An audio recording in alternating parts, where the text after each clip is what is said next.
మళ్ళీ నా బర్త్డేకి హ్యాండ్ ఇచ్చినట్టు ఇవ్వకండే.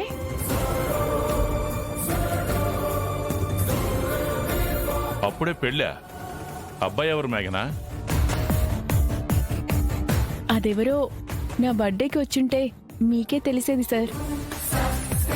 సారీ అమ్మా, అర్జెంట్ మీటింగ్ ఉంటే చెన్నై వెళ్ళా. ఇంతకీ అబ్బాయి ఎవరో చెప్పలేదు? ఇంకెవరు సార్? నేను ప్రేమించిన కేదారే.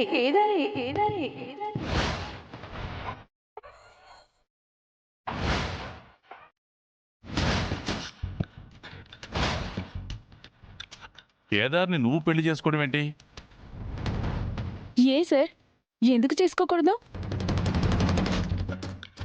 చేసుకోకూడదు అనలేదు, అంటే సడన్ గా చెప్పావు కదా, అందుకే నేను షాక్ అయ్యాను. సార్, మీరు మా పెళ్ళికి ఎన్ని పనులున్నా సరే మిస్ అవ్వకూడదు. సరే వస్తానమ్మా. సరే సార్, నేను స్టార్ట్ అవుతాను.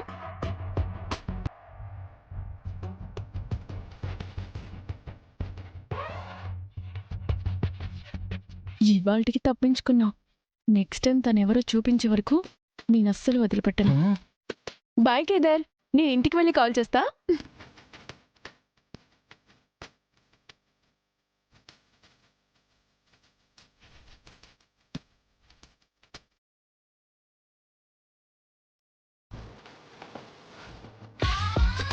ఏంటి జేడి ఇది? మేఘన కేదార్ని పెళ్లి చేసుకోవడం ఏంటి? అసలు ఏం జరుగుతుంది?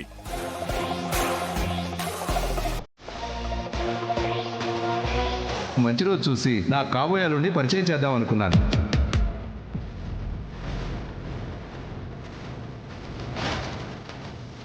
నా కూతుర్ని పెళ్లి చేసుకుని నా ఇంటికి కాబోయే అల్లుడు ఎవరో కాదు, కేదార్.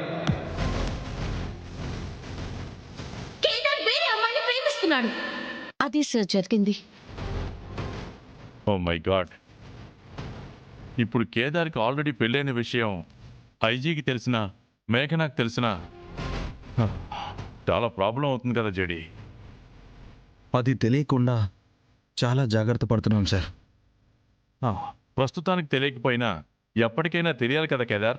ఇప్పటికి మేఘనా నుంచి తప్పించుకుంటే మహల్ కేసు సాల్వ్ అయిన వెంటనే ఐజీ గారిని కలిసి నిజం చెప్పేద్దాం అనుకున్నాం సార్. అవును సార్,